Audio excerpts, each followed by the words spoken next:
The wind, a howling banshee screaming through the skeletal branches of frozen ponderosa pines, carries with it the kind of cold that doesn't just bite, it erases. It erases the feeling in your fingertips within minutes, erases the horizon in a shroud of whiteout conditions, and erases the margin for error that most of us take for granted in our climate-controlled lives. Now, picture this. Inside a structure that looks more like a forgotten relic of a world war than a modern homestead, an 18-year-old girl sits in the center of a metal ribcage. She isn't in a log cabin. She isn't in a modern tiny home with triple-pane windows and high-tech insulation. She is inside a corrugated steel cylinder, a $1,000 military surplus gamble from 1941, a Quonset Hut. The air inside carries the sharp, sweet scent of birch tar and wood smoke, but beneath that, there is the metallic tang of cold iron. Outside, the temperature has plummeted to minus 30 degrees Fahrenheit. At this level of cold, physics begins to behave differently. The steel shell of the hut is groaning, a series of sharp, rhythmic pings and metallic cracks that sound like small-caliber gunfire. This is the sound of the structure contracting, of the very molecules of the T-rib steel arches shrinking as the heat is sucked out of them by the voracious vacuum of the Montana night. Above her head, a phenomenon known as Quonset Rain is beginning to form. This is the silent killer of the ill-prepared. The warmth from her small wood stove rises, carrying the moisture from her breath and the drying wood. When that warm, humid air hits the raw, uninsulated steel ceiling, which is currently the same temperature as the frozen hell outside, it doesn't just cool down. It flash condenses. Tiny beads of water form on the ridges of the corrugated metal, and if the temperature differential is high enough, they freeze into a jagged landscape of internal ice. If that ice melts, it rains inside. If it stays frozen, it robs the room of every scrap of thermal energy. Visualize the mechanics at play. She is living inside a giant heat sink. The numbers don't lie. Raw corrugated steel has an R value of nearly 0. Without a thermal break, without the engineering she spent months perfecting, this hut would be nothing more than a silver-plated coffin. If her wood stove dies, or if the dedicated 4-inch fresh air intake pipe currently buried under 3 feet of drifting snow gets clogged by ice, she has perhaps 3 hours before the internal temperature hits the death zone. Most people would call this madness. They would ask why anyone, let alone someone so young, would choose 19th century British engineering, refined by 20th century American wartime desperation, as their only shield against the elements. But to understand the choice, you have to understand the steel. You have to understand why this shape, born of necessity in a world at war, might just be the most misunderstood survival tool in architectural history. To truly grasp the gravity of this 18-year-old's gamble, we have to travel back to 1941, to a place called Quonset Point, Rhode Island. The world was on fire. The United States military realized it needed a structure that was the architectural equivalent of a Swiss Army knife. It had to be light enough to be shipped by the thousands across the Atlantic and Pacific, simple enough for a crew of unskilled laborers to bolt together in under a day, and strong enough to withstand everything from the humid rot of a Philippine jungle to the scouring ice winds of the Aleutian Islands. The engineers at the George A. Fuller Company were given a task that seemed impossible. They looked across the ocean at the British Nissen hut, a design from the First World War, and they decided they could do better. They developed the Quonset Hut, a semi-cylindrical structure made of corrugated steel arches. But here is what everyone missed in the decades that followed. These weren't just tin cans. They were masterpieces of structural mechanics. The semi-cylindrical shape allows the building to shed wind like a mountain peak, while a flat-walled cabin acts like a sail, catching the full force of a 100-mile-per-hour gust. The Quonset Hut lets the wind slide over its shoulders.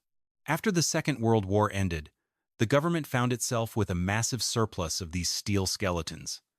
In 1945, the swords to plowshares transition began in earnest.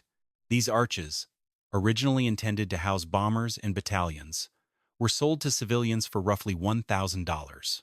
For the returning veteran, the homesteader, or the eccentric dreamer, it was the ultimate bargain.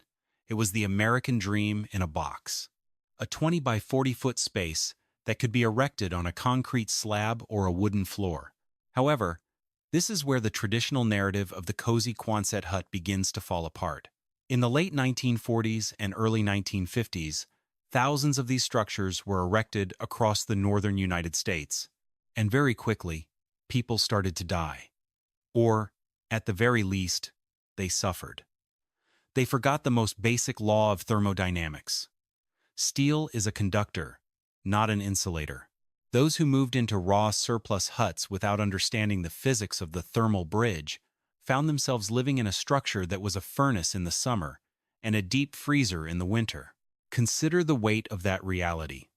A standard log cabin, for all its flaws, has the benefit of thermal mass. A thick log can store heat and release it slowly. But the steel of a Quonset hut is thin sometimes, only a 1/16 of an inch thick. It has no memory of heat. The moment the fire in the stove goes out, the steel begins to equalize with the outside air. In a Montana winter, that equalization is a death sentence. Beyond this, traditional shelters, the kind we see in glossy magazines, often fail in record-breaking blizzards due to two specific engineering flaws: frost heave and roof collapse. When the ground freezes, the moisture in the soil expands with incredible force. This can snap a concrete foundation or tilt a log cabin until the doors won't close and the windows shatter. And then there is the weight. Wet snow can weigh up to 20 pounds per cubic foot. On a standard cabin with a pitched roof, that snow accumulates, putting thousands of pounds of vertical pressure on the rafters. If the pitch isn't steep enough, the roof simply folds. But our protagonist knew something the original surplus buyers didn't. She looked at the 16,000 pounds of pressure a 2-foot snow accumulation could place on a standard 20 by 40-foot roof, and she chose the arch. She knew that a 20-foot radius for a standard T-rib arch, if bolted correctly to the foundation, doesn't just hold the snow, it uses the snow. Here's what everyone missed. She didn't just build a hut on the ground. She engaged in a hill shelter strategy, an Earth-Berming technique that utilizes the constant ground temperature of approximately 50 to 55 degrees Fahrenheit found below the frost line. By burying a portion of the hut and using the earth as a thermal battery, she bypassed the primary weakness of the 1941 design. She wasn't just fighting the cold with fire, she was fighting it with the very planet itself. But even with the Earth's help, the physics of the tin can are brutal. Every bolt, every seam in the corrugated metal is a potential point of failure. If the rib-to-foundation bolts are off by even a fraction of an inch, the entire structural integrity of the arch is compromised. Under the weight of a heavy snow load, those bolts can shear like scissors cutting through paper. She spent weeks in the mud and the grit of the excavation, her hands stained with the grease of the rusted surplus bolts. She wasn't just building a home. She was conducting a technical investigation into whether or not a survival tool could be forged from the discarded remnants of a wartime machine. The transition of military steel to a domestic sanctuary is a path fraught with mechanical hurdles. It's a sobering calculation, hauling those heavy T-rib arches into the wilderness. Each one represents a piece of a giant metallic jigsaw puzzle. The sound of a socket wrench, echoing in the empty steel shell during construction, is a lonely, haunting sound. It's the sound of a person betting their life on the strength of their own hands and the accuracy of 1940s metallurgical standards. The smell of the excavated earth, damp, mineral-heavy, and cold, mingled with the smell of the protective coatings on the steel. She knew that if she failed to integrate a proper drainage layer between the earth and the steel, the structure would be reclaimed by the soil within 5 to 10 years. Structural rust is the silent cancer of the Quonset hut. It starts at the base, where the steel meets the foundation, and it eats its way up, hidden behind insulation, until the day the arch finally gives way under the weight of a winter storm. She was fighting against the prophecy of the 5-year collapse. She was fighting against the Quonset Rain. And as the blizzard roared outside, turning the world into a featureless void of white, she sat in the center of her metal arch, listening to the groaning of the steel. She wasn't just staying warm, she was proving a point. The numbers didn't lie. but they were about to be tested by the most brutal winter the territory had seen in a century. The struggle wasn't just against the cold. It was a struggle against the very nature of the materials she had chosen. A log cabin might rot, a modern house might leak, but a Quonset hut in its rawest form is an honest enemy. It tells you exactly how it's going to kill you. It will freeze you, or it will drown you in its own condensation, or it will crush you under the weight of the snow it refuses to let go of. To survive inside it, she had to become more than a builder. She had to become a master of thermodynamics, an amateur meteorologist, and a guardian of the flame, all while the world outside vanished into the scream of the wind.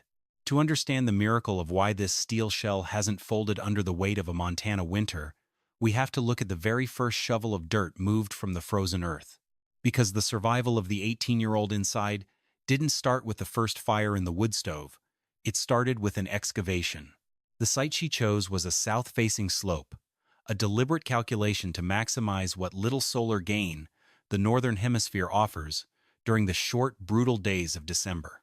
But she wasn't just building on the hill. She was carving her life into it. The process of earth-berming is often misunderstood as simply piling dirt against a wall. In reality, it is a sophisticated play of thermodynamics and soil mechanics. She spent weeks operating a rented backhoe, the hydraulic lines hissing in the morning air as she bit into the rocky, stubborn soil. She had to go deep, well below the frost line, which in this part of the country can reach depths of 4 to 5 feet. The goal was to reach that magical geological constant, 55 degrees Fahrenheit. At this depth, the Earth ceases to be a frozen wasteland and becomes a thermal battery. It is a massive, slow-moving engine of heat. While the air temperature on the surface might swing 60 degrees in a single day, the Earth at that depth remains steadfast. This was her first layer of defense. By nesting the Quonset hut into the side of the hill, she was effectively wrapping 2/3 of her living space in a heavy, warm blanket that would never drop below 50 degrees. But wrapping a 1941 steel structure in wet earth is a recipe for a catastrophic collapse if the engineering isn't perfect. Here is the technical reality that most amateur builders overlook. Soil is heavy. A cubic yard of damp earth can weigh over 3,000 pounds. When you push that weight against a curved steel arch, you aren't just adding insulation. You are adding a lateral load that the original military designers never intended for the structure to bear alone. She had to build a retaining system, a skeletal framework of reinforced concrete and pressure-treated timber that would keep the mountain from reclaiming the hollow space of the hut. The foundation had to be a thickened-edge slab, poured with 4,000 pound per square inch concrete and reinforced with a dense grid of number 4 rebar. This wasn't just a floor, it was an anchor. Every 24 inches along the perimeter of that slab, she embedded heavy-duty galvanized steel bolts. These bolts are the only things standing between a functional home and a pile of crumpled scrap metal. Then came the arches, the legendary T-ribs. Picture the scene on that windy hillside. The steel arrived in a series of crates, looking like a giant rusted rib cage of some prehistoric beast. Each arch of a 20-foot wide Quonset is not a single piece of metal. It is a series of 3 or 4 curved segments that must be bolted together on the ground before being raised into position. The sheer physicality of this stage is enough to break most people. Each segment weighs nearly 80 pounds. She had to lay them out on the concrete slab, aligning the pre-drilled holes with surgical precision. This is where the 16th-inch failure comes into play. In the 1940s, these huts were manufactured with a certain degree of wartime tolerance, which is a polite way of saying they were close enough. But when you are building a permanent, earth-bermed residence, close enough is a death sentence. If the first arch is off plumb by even a 1/16 of an inch at the base, that error compounds as the arch rises 10 feet into the air. By the time you reach the peak, the two halves of the arch won't meet. They will be staring at each other across a gap that no amount of prying or hammering can close. She spent days with a transit level and a plumb bob, obsessing over the squareness of the foundation track. The sound of her heavy socket wrench became the heartbeat of the hillside, a rhythmic, metallic clack, clack, clack, as she tightened hundreds of grade 5 bolts to 80 foot-pounds of torque. Her hands were perpetually stained with a mixture of cold galvanizing spray and the dark, oily residue left over from the 1940s manufacturing process. Once the arches were assembled on the ground, the real danger began. Raising a 20-foot steel arch by hand is a feat of lever mechanics and raw nerves. She used a series of gin poles and hand-cranked winches, slowly coaxing the heavy steel curves from the horizontal to the vertical. The wind was her greatest enemy. A single gust of 30 miles per hour common on the Montana plains can turn a half-raised Quonset arch into a giant metallic sail. If the wind catches it before it is braced, the arch will twist, bucking like a wild animal, and it can snap a human arm or crush a rib cage in a heartbeat. She worked in the quiet windows of dawn, when the air was still and the only sound was the clinking of her carabiners and the distant cry of a hawk. One by one, the ribs went up.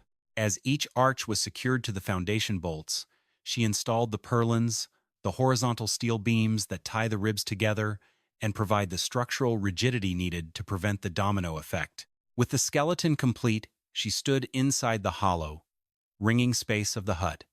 It was a cathedral of steel, but it was a cold one.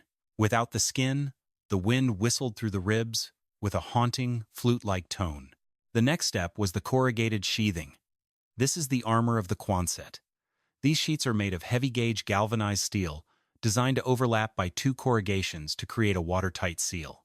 But here is where she deviated from the 1941 manual, and where she saved her own life. She knew that the biggest threat to an underground steel structure isn't the weight of the dirt, it's the chemistry of it. Soil is a living, breathing, acidic environment. If raw steel touches damp earth, an electrochemical process called galvanic corrosion begins immediately. Within 5 years, the earth would eat through the 16th-inch steel, like acid through paper. To prevent this, she applied a sophisticated, multi-layer waterproofing system that would make a submarine engineer proud. First, she coated the entire exterior of the steel shell in a thick, rubberized asphalt membrane. It was a messy, grueling process, troweling on the black, tar-like substance until the silver glint of the hut was replaced by a matte, obsidian finish. Over this, she installed a drainage plane, a high-density polyethylene dimple board. Think of this as a permanent air gap between the steel and the earth. Any water that migrates through the soil hits this board and immediately falls straight down to a French drain system at the base of the foundation, where it is carried away by a series of perforated pipes buried in a bed of washed river stone. This ensures the steel shell never sits in standing water. It stays dry, and a dry hut is a hut that doesn't rust. But even with the water managed and the structure secure, she still had to solve the Quonset Rain problem, the lethal condensation that occurs when warm interior air hits a cold steel surface. To solve this, she looked past the fiberglass bats used in traditional construction. Fiberglass in a Quonset is a disaster. It sags, it holds moisture, and it leaves air gaps that create thermal bridges. Instead, she chose closed-cell spray foam. This was the thermal break that changed everything. She hired a specialized crew to spray 3 inches of high-density polyurethane foam directly onto the interior surface of the steel. The foam doesn't just insulate, it bonds to the metal, creating a seamless, airtight vapor barrier. Because the foam is closed-cell, it doesn't allow moisture to pass through it. The warm air inside the hut never actually touches the cold steel of the outer shell. This 3-inch layer of foam provided an R value of approximately 21, not incredible by modern house standards, but when combined with the thermal mass of the Earth-Berming, it was transformative. It turned the tin can into a thermos. Now, picture the complexity of the backfilling process. She couldn't just dump tons of dirt against the sides of the hut all at once.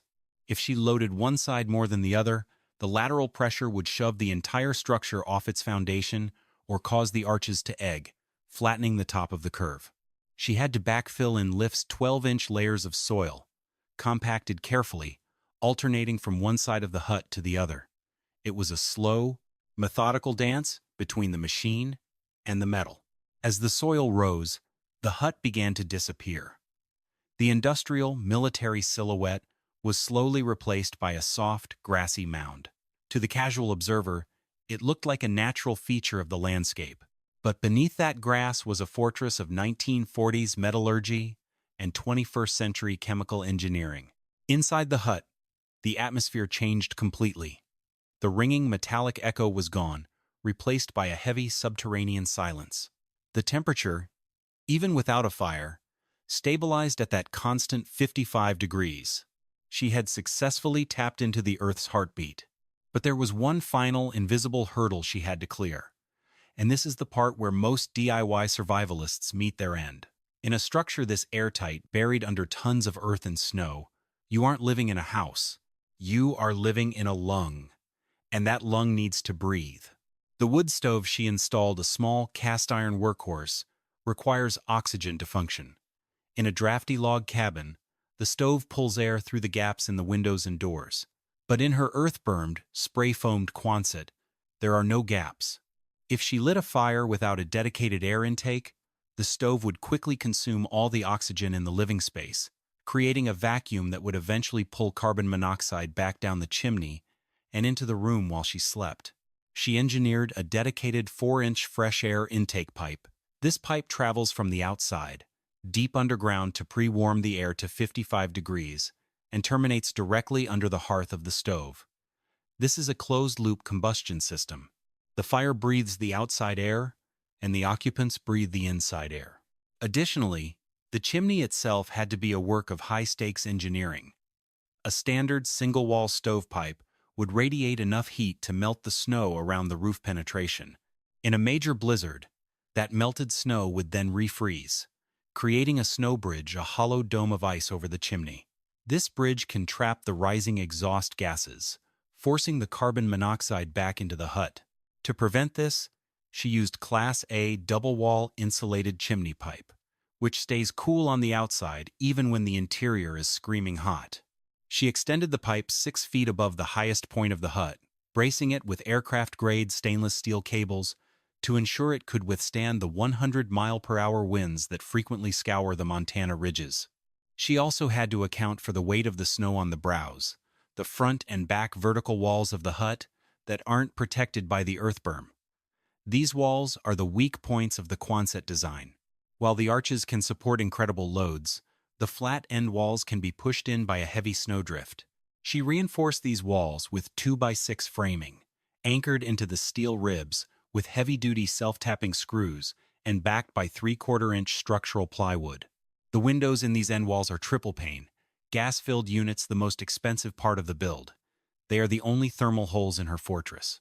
During the height of the blizzard, she has custom-fit insulated shutters that she bolts over the glass from the inside, effectively sealing herself into her steel cocoon. As the construction phase drew to a close, she sat in the center of her creation, surrounded by the smell of fresh-cut cedar and the faint, chemical tang of the curing foam.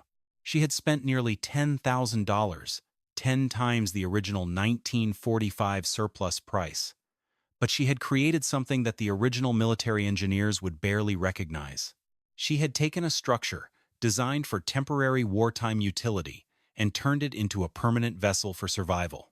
She had accounted for the R-value gap, the thermal mass mechanics, the galvanic corrosion, and the lethal physics of carbon monoxide. She had built a home that was part submarine, part bunker, and part 1940s relic.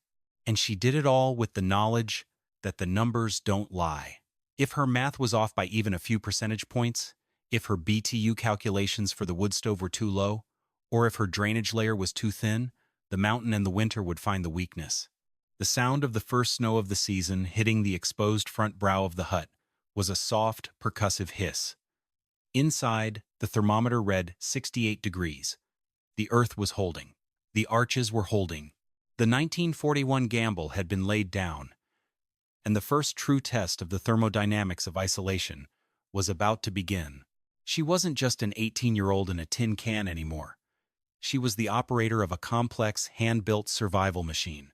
Every bolt she had tightened, every cubic yard of dirt she had moved, and every inch of foam she had sprayed was a calculated move in a high-stakes game against the elements.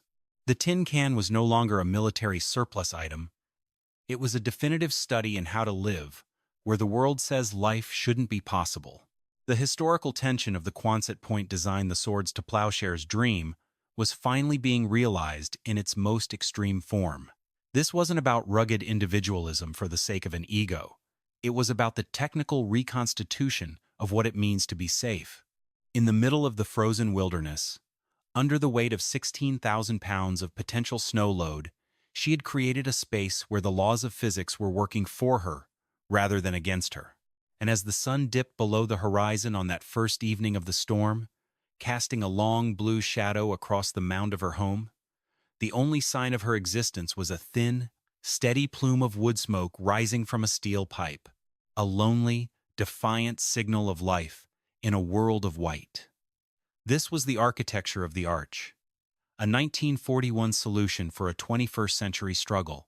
The struggle to remain warm, the struggle to remain dry, the struggle to remain alive in a structure that was never meant to be a home, but through the sheer force of engineering and will, had become a sanctuary. But as the wind began to rise, and the first groan of the steel ribs echoed through the room, she knew that the engineering phase was over. Now, it was time for the physics to take over. The 16,000-pound weight of the coming snow wasn't just a number on a page anymore. It was a physical reality that was currently gathering in the clouds above her head, waiting to test every single bolt she had ever tightened. She reached for another log of birch, the bark white and papery against her calloused hands, and fed the fire. The Quonset Rain was a distant memory. The 16th-inch failure had been averted, and the thermal battery of the Earth was charged and ready. Now, she just had to wait and see if the 1941 steel was as strong as the history books claimed. But as the warmth of the wood stove began to circulate through the 20 by 40-foot space, a new, invisible conflict was being staged. One that had nothing to do with the freezing cold and everything to do with the chemistry of survival. In a standard house, built with porous wood and breathable house wrap, the structure is essentially a sieve. Air leaks in and out through gaps in the baseboards, around window casings, and through the attic. But our 18-year-old had built something different. By applying that seamless layer of closed-cell spray foam, she had effectively created a hermetically sealed steel lung. And while that seal was her greatest ally in the fight against the minus 30-degree temperatures, it was her greatest enemy in the fight for breathable air. Here's what everyone missed about the tin can homesteading dream in a space this tight. The very act of living is a form of slow-motion consumption. Every breath she took converted oxygen into carbon dioxide. Every hour the wood stove burned, it consumed thousands of cubic feet of air to facilitate the chemical reaction of fire. Without a sophisticated ventilation strategy, a sealed Quonset hut doesn't just get stuffy, it becomes a lethal trap. The implications are staggering. Most people think of carbon monoxide as a freak accident, a rare malfunction of a furnace. But in the world of subgrade, earth-bermed living, carbon monoxide is a constant, lurking predator. It is a byproduct of incomplete combustion, and in a sealed environment, it doesn't need a massive leak to kill. It only needs a lack of makeup air. The math of the 4-inch PVC fresh air intake was non-negotiable. She had calculated the cubic feet of her living space, roughly 8,000 cubic feet, and compared it to the air consumption of her small cast-iron stove at full damp open combustion. A fire needs oxygen like a human needs water. If the stove can't pull air from outside, it will pull it from the room. Once the room is under negative pressure, the chimney draft fails. The smoke and the odorless, colorless carbon monoxide is then sucked back down the flue and into the living quarters. To prevent this, her 4-inch intake pipe didn't just end at the wall.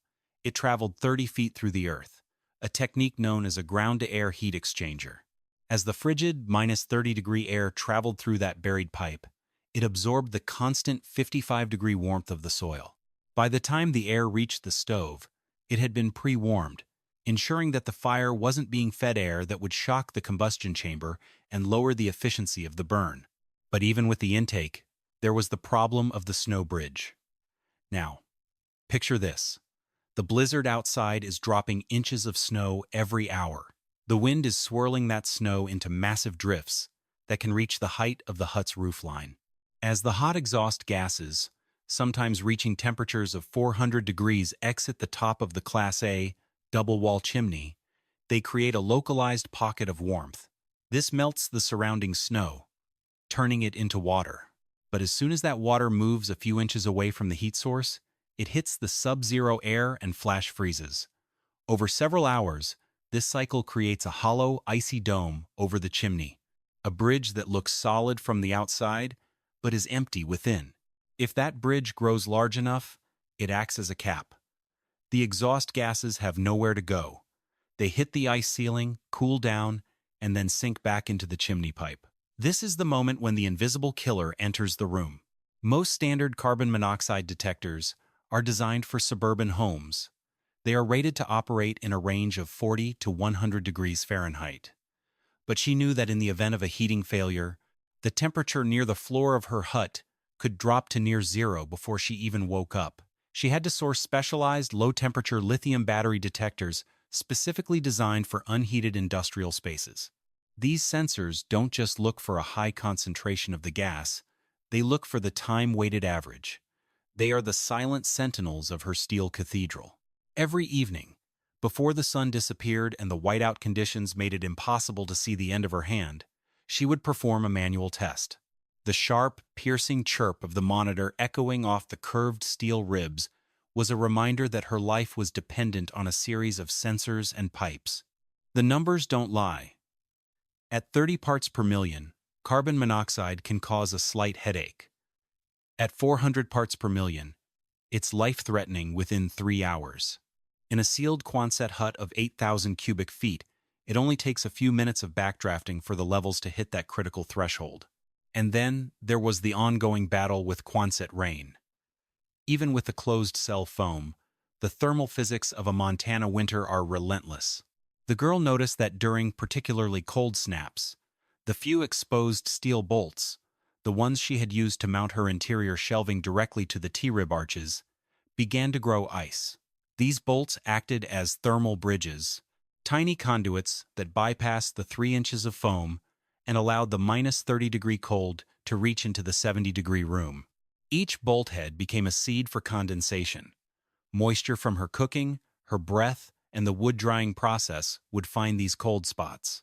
A single bolt would form a bead of water, then a frozen stalactite of ice. If she ignored it, the ice would eventually melt and drip into her insulation or onto her bed. She had to meticulously cap every single exposed piece of metal with a dollop of silicone and a scrap of foam, ensuring there was no direct path for the heat to escape or the cold to enter. This was the hidden labor of the arch. It wasn't just about the big construction.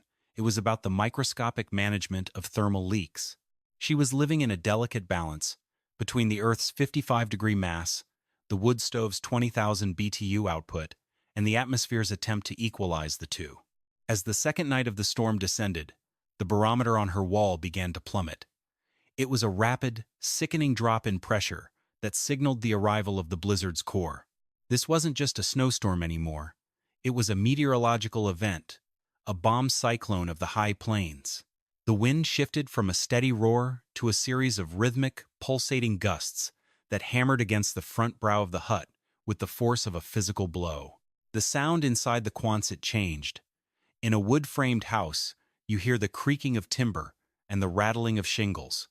In a steel Quonset hut, you hear the vibration of the material itself.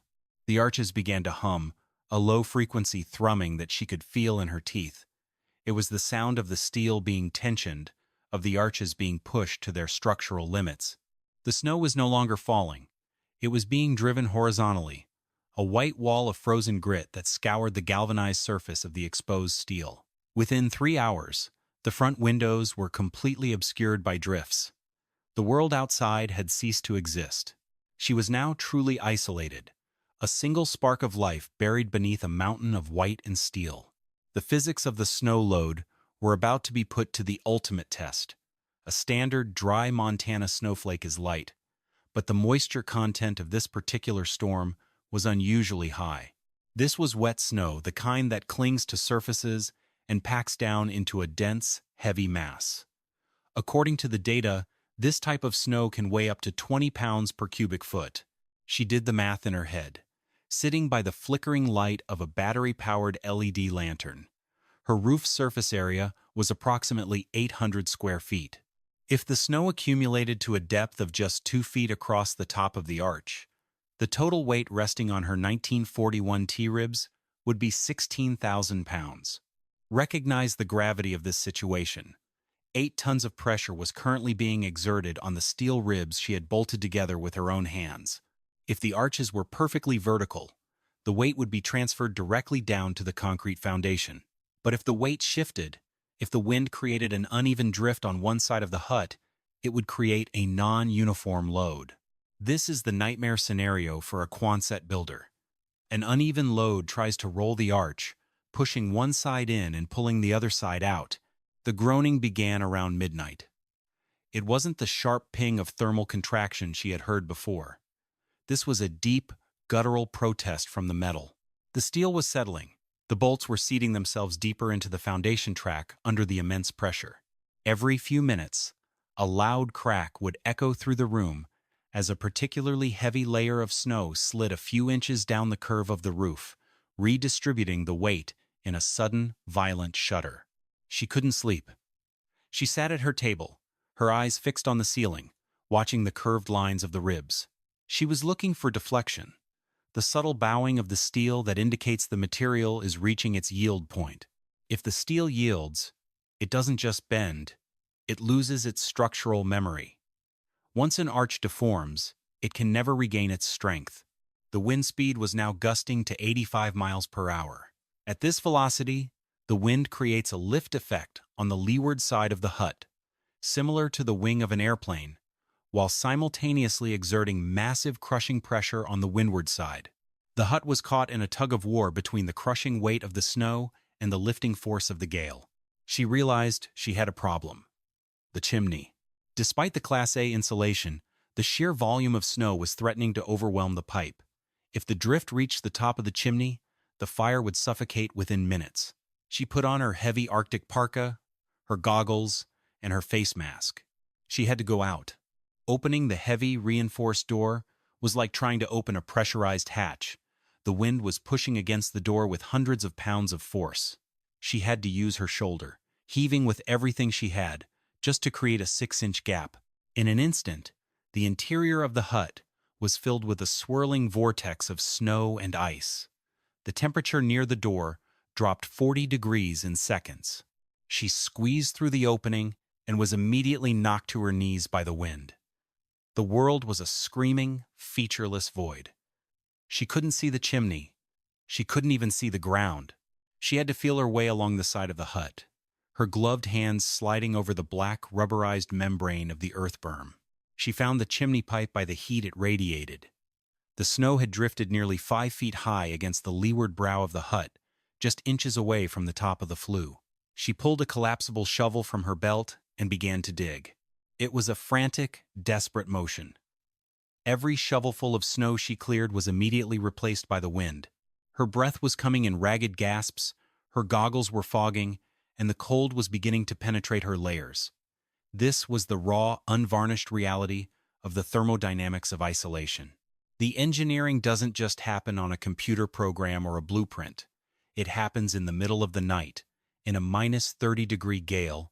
When the human body becomes the final component of the survival machine, she cleared a 3-foot radius around the pipe, fighting the wind for every inch. As she worked, she could feel the windward side of the chimney pipe clear. The chugging of the stove inside stopped, replaced by the steady, healthy roar of the draft. She had won. For now. She crawled back toward the door, guided by the faint, warm glow of the light through the triple-pane window.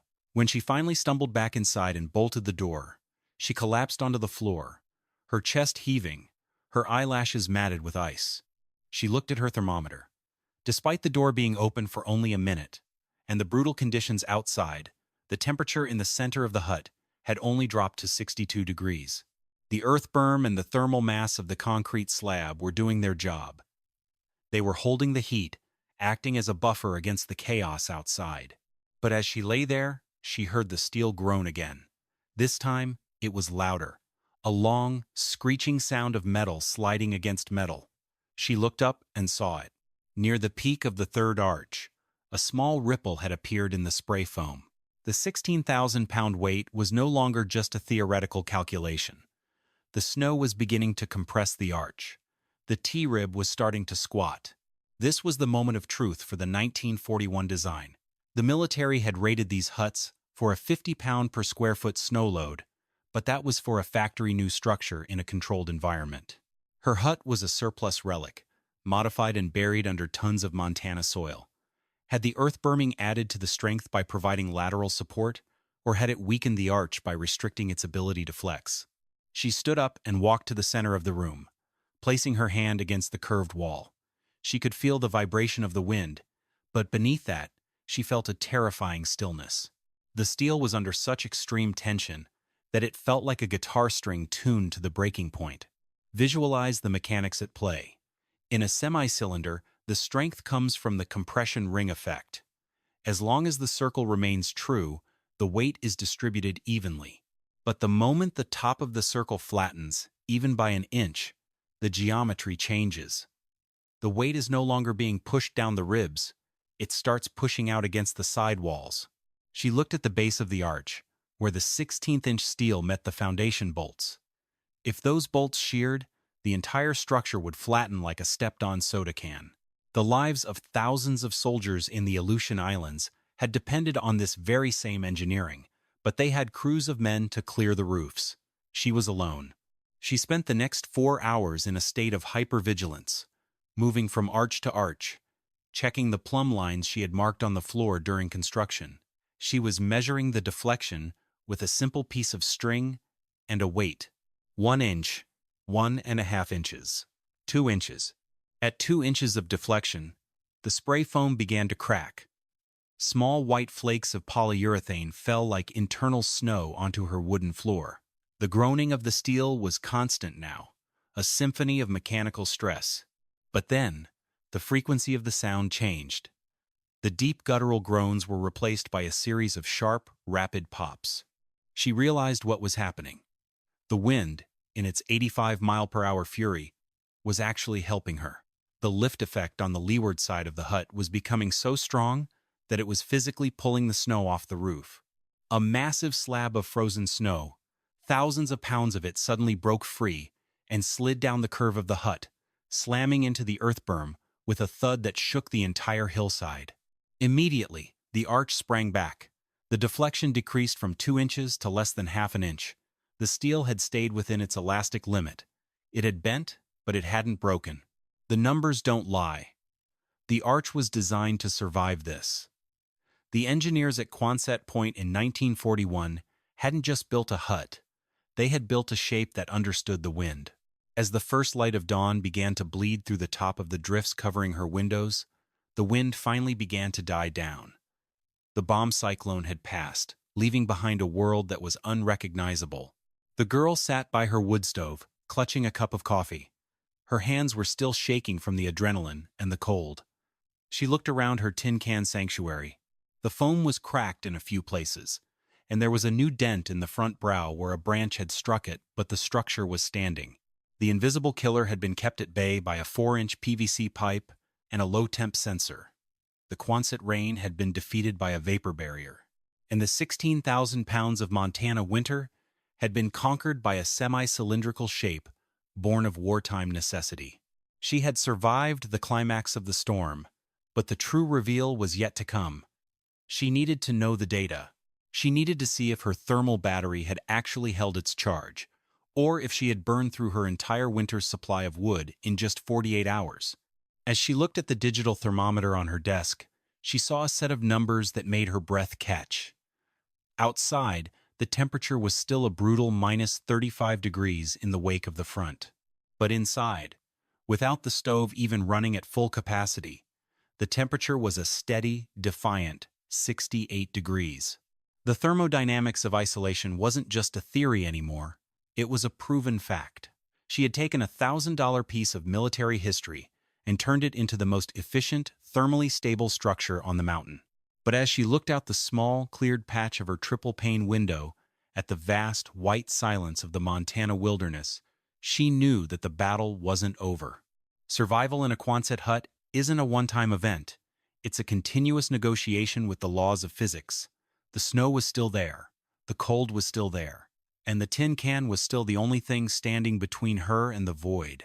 She reached for the logbook she had been keeping since the first day of the excavation. She didn't write about her fear or the sound of the wind. She wrote down the numbers, the BTUs consumed, the inches of deflection, the parts per million of carbon monoxide, because in the end, she knew that her defiance of the winter wasn't a matter of luck, it was a matter of math, and the math had just saved her life. The morning after the bomb cyclone is a study in monochromatic silence, a world where the horizon has been erased by drifts that stand 12 feet high in the coulees. Inside the steel arch, the girl reaches for her digital thermometer. It is a small, rugged device, its liquid crystal display glowing with a soft neon blue in the dim light of the hut. She presses the recall button to see the overnight minimums. Outside, the sensor shielded beneath the eaves of the front brow recorded a low of -42 degrees Fahrenheit. That is a temperature where steel becomes brittle, where the breath freezes before it leaves your lips, and where the very air feels like a solid, crushing weight in your lungs. Now, picture this. While the world outside was hovering at a temperature that can freeze exposed skin in under 60 seconds, the sensor inside the hut, positioned 5 feet above the floor, recorded a minimum of 64 degrees, even when she was asleep. Even when the fire had burned down to a bed of glowing coals, the temperature never dropped into the danger zone. The numbers don't lie. A 106-degree differential maintained by a 16th inch of steel and 3 inches of polyurethane foam. But the foam didn't do it alone. This was the triumph of the thermal battery she had spent weeks preparing. During the construction, she had poured 6 cubic yards of concrete for her slab. That concrete, weighing nearly 24,000 pounds, had spent the last 3 months soaking up the heat from her wood stove, like a dry sponge soaking up water. As the outside temperature plummeted, the slab began to bleed that stored energy back into the room. It was a slow-motion heat exchange that the blizzard simply could not touch. Consider the weight of that reality. Most modern homes, with their fiberglass-insulated walls and vented attics, have a thermal lag of perhaps 4 to 6 hours. If the furnace fails, the house is freezing by dawn. But this 1941 hybrid has a thermal lag measured in days. The Earth-Berming provided a constant 55-degree baseline, meaning her wood stove only had to lift the internal temperature by another 15 degrees to reach total comfort. She calculates her wood consumption for the 48-hour peak of the storm. She burned approximately 0.15 cords of seasoned birch. In a traditional non-burned cabin of the same size, she would have easily doubled that amount. By using the earth as her primary insulator, she reduced her physical labor, the hauling and splitting of wood, by 50%. This is the efficiency of defiance, the result of engineering for the environment rather than fighting against it. But the real victory was hidden behind the walls. She uses an infrared thermal camera to scan the interior of the arches. She is looking for the zero rust reveal, the proof that her drainage layer held. In many Quonset conversions, the point where the metal meets the foundation is a hive of condensation and rot, hidden away until the structure fails. But her screen shows a uniform, dry heat. The drainage plane, that high-density dimple board she installed between the steel and the dirt, has performed flawlessly. There is no moisture trapped against the metal. The French drain system has successfully channeled the snow melt away from the structure, ensuring the foundation remains dry. It's a sobering calculation. She had effectively cheated the 5-year prophecy of structural collapse. By understanding the electrochemical nature of the soil and the vapor mechanics of the foam, she had turned a temporary military shelter into a 100-year home. The tin can was no longer a derogatory term, it was a badge of engineering honor. As she sips her coffee, the steam rising in a steady vertical plume in the perfectly still air of the room, she realizes she is likely the only person on this ridge with a warm floor. Her neighbors in their multi-million-dollar timber frame lodges are currently battling frozen pipes, buckled roofs, and failing generators. Their complexity has become their liability. Her simplicity, refined by the brutal, honest math of thermodynamics, is her absolute liberation. What we are seeing here is the birth of the modern ancestor. It is a philosophy that suggests the answers to our future survival are often buried in our industrial past. The 1941 Quonset design was born of a world that couldn't afford to be precious. It was a world that needed things to work every time, in every climate, with zero excuses. In the 2020s, we have become a society of fragile systems. We rely on global supply chains for our heat, proprietary computer chips for our water, and complex, networked sensors for our safety. But our protagonist chose a different path. She chose stewardship of the machine. By taking a surplus arch and integrating it with the unchanging physics of the Earth, she moved from being a consumer of comfort to a producer of it. She has shifted the narrative from the old myth of rugged individualism, the idea that one person can fight nature and win, to a form of technical reconstitution. She didn't fight the storm, she navigated it. She used the wind's lift to clear her roof and the Earth's mass to shield her walls.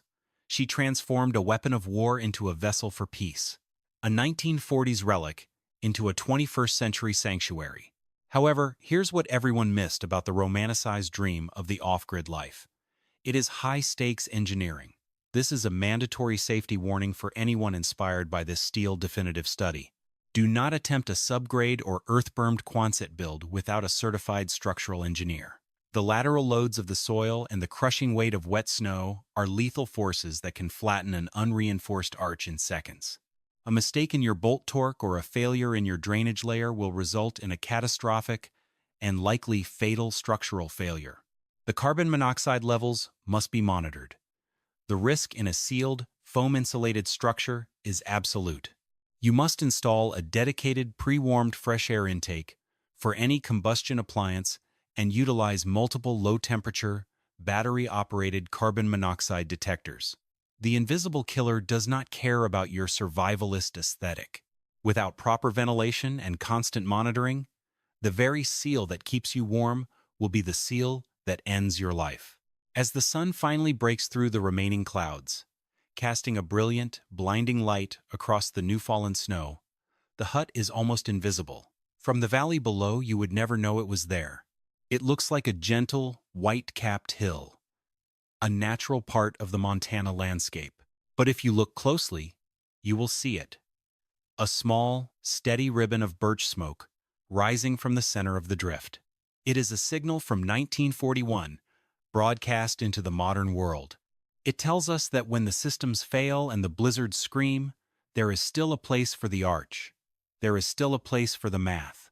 And there is still a place for the human spirit protected by 3 inches of foam and a 16th inch of corrugated steel to sit in the warmth and watch the world turn white.